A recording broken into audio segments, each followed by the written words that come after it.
What's going on, guys? So in this video, we're going to talk about items that you cannot list.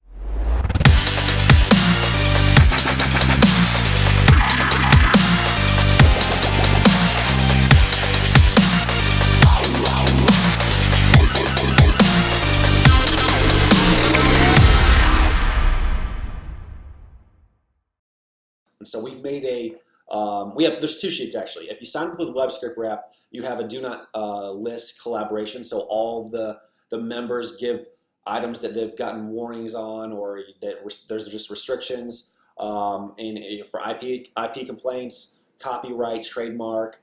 Sometimes you'll get it from Amazon. It'll be a warning. Sometimes you'll get it from the brand directly. Whatever. Sometimes they'll be fake, so you don't even know if they're real or not, because people just make crap up. So yeah, you'll have both of these sheets. So I'll just go ahead and show you this. So this is the one that's for WebScript Wrap. Theirs is way more organized. So from that perspective, I do like it. So if you're using this, it's good for as you're doing research. Have this list out right before you start listing. So we're gonna, as we're doing listings in some of the next videos, we're gonna be using this list and double checking. Our sheet is not that organized, but I'll explain it for you. Okay, if you want, you can make it more organized. Might be good if you're good with Excel. But this has all the brands, and when it says all, it's just all of the items that we know of. Okay, if it doesn't say all, let me just go down. If it's not saying all, it's going to say specific ASN. So what I mean by that is Glantex is those three. Does that make sense? And then if it's just that critical cycles, it's just that ASN. Okay, so it's not that brand. So these are more likely to be people that not actually the brands themselves, but these are more likely to actually be people that were on the created listing and then they're complaining. A lot of times that's the case. But if it's an individual listing, brands will usually send you like a cease and desist or something crazy, and that's something you have to panic about. And I talk about this in a separate video where you have a attorney that's also kind of giving you some extra support and backing. You can use Amazon seller lawyers, or you can use this other one, and I'll definitely give you guys some contact information for that. All right, so that's that. So at least you guys have that heads up. Something that I never had. I never had, and I think this really makes it easier from the perspective of when you first start out listing and your trial and error and stuff like that. Regardless of if you have the buy box or not, you don't want to just list products that are going to be red flags, and it might not even be a brand, like I was saying, that has a problem with you listing their products without being authorized. It's the fact that the Amazon has put something or some little bug or whatever as soon as you list that item. Because I'm going to use this as an example. We had an item or 3 items, I think, we listed, and that day we got a warning, and we had to send invoices. That the same day we listed them, we got an invoice. We got this warning, and if we didn't provide those invoices, we were going to be suspended. Now we've seen less and less of those. But I will say this, we have gotten better at not listing the bad products. I know that a lot of people still sometimes list them and they're like, oh, I don't have any problems.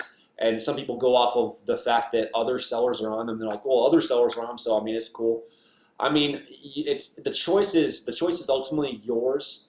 But just keep in mind, this is with retail arbitrage, and this is my version, all right? And my version is to protect, all right? And I'm not trying to say, you're just trying to be too safe.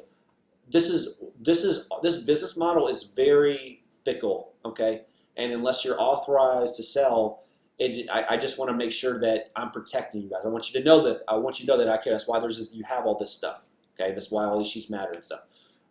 So with that being said, that's the end of the video. But I want you guys to understand the importance of following directions and trying not to go too outside the box from this perspective, because brands, and I actually want to add this, sorry, if you do have like a statement of authorization, if you do have like maybe some kind of relationship with the brands. And keep in mind, these sheets that you have is actually kind of nice because you know exactly what brands to contact. So you can literally be like, you can just go in each list and be like, all right, what's Igloo, or what's this one, or what's Daddy Knows Best. I'm going to contact them tomorrow. I'm going to contact literally 5 brands a day and just see if I can work something out as a wholesaler. They might do something.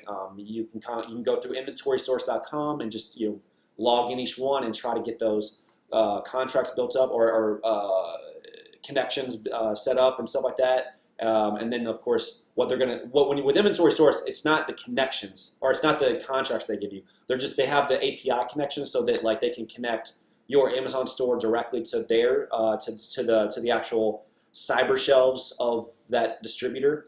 And then they're going to request once you sign up with inventory source, they're going to request that you reach out to that particular brand that you want to contract with, and then they'll outside of inventory source build that relationship and have you fill out a bunch of tax exempt forms the same way you would do Walmart.